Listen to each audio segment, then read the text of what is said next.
Saludos, estimados estudiantes. Bienvenidos a su clase de Historia Dominicana. Su maestra María Candelario les habla y de inmediato vamos a socializar el tema de los 12 años de Balaguer.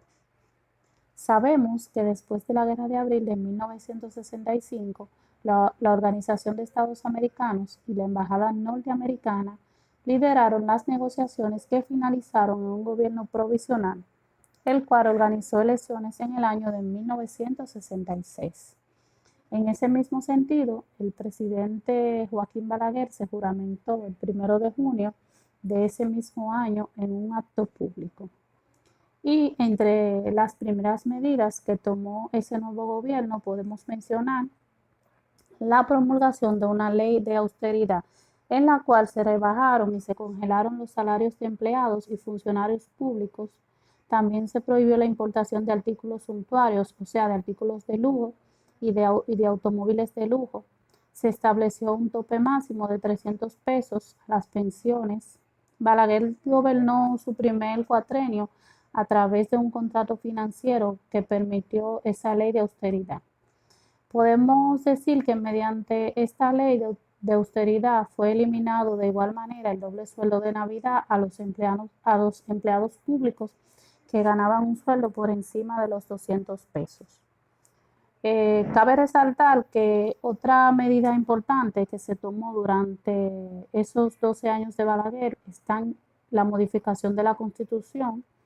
Esta nueva Constitución fue promulgada el 28 de noviembre del año de 1966 y entre los cambios introducidos en ella fueron el restablecimiento de la reelección presidencial por omisión, ya que no fue prohibida de manera explícita en el texto constitucional. De igual manera, se le atribuyó a las Fuerzas Armadas la función de mantenimiento del orden público, fortalecer el régimen presidencial, reconocer la división tripartita de poderes del Estado y determinar la disposición que prohibía deportar a los ciudadanos.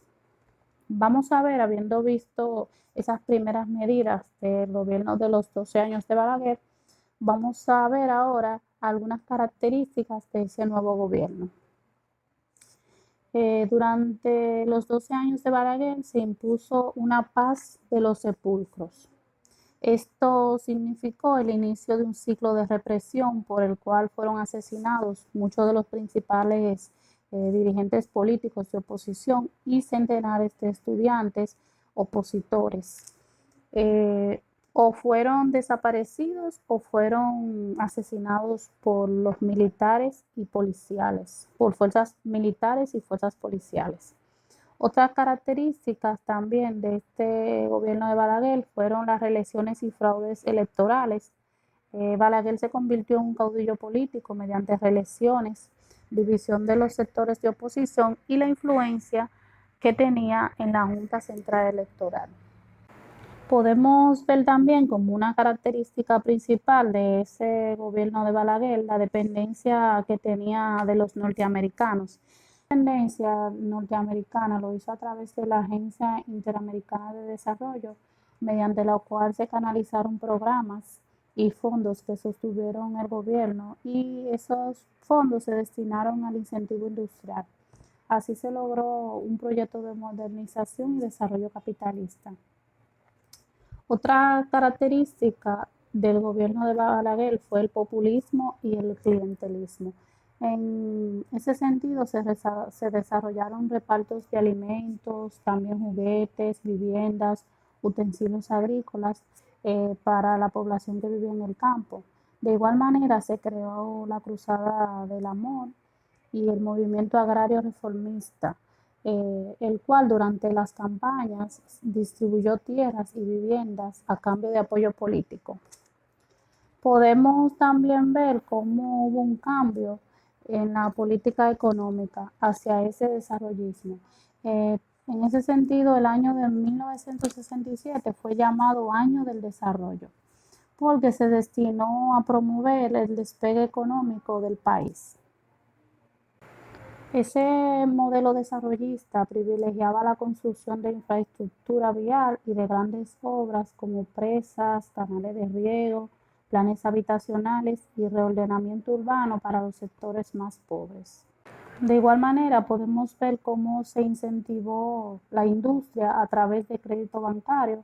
El 20 de marzo de 1969 se promulgó la ley número 299 de promoción industrial. Esta ley facilitó recursos y exoneraciones a los industriales. Importante mencionar también que mediante esta ley se crearon las zonas francas del país, también se liberaron de impuestos, equipos, materia prima y de maquinarias hasta en un 95%.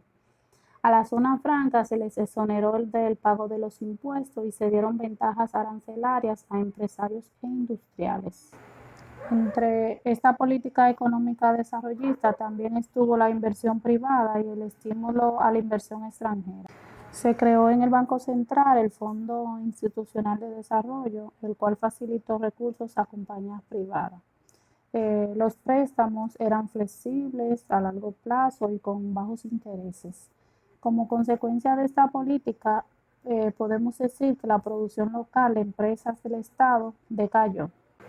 Para finalizar con esta primera entrega, vamos a hablar la política económica en cuanto a las exportaciones del azúcar, las cuales aumentaron a causa de la subida de los precios en el mercado preferencial y a raíz de la modernización que experimentó dicho sector. En el año de 1966 fue creado el Consejo Estatal del Azúcar, el cual sustituyó a la antigua Corporación Dominicana Azucarera. Como resultado de esta política desarrollista del régimen, los tres sectores económicos que se fueron beneficiando y fortaleciendo fueron el sector industrial, las compañías mineras y el sector azucarero. Muchísimas gracias por su atención en esta primera entrega de los 12 años de Balaguer. Recuerden suscribirse y darle like. Pasen feliz resto del día.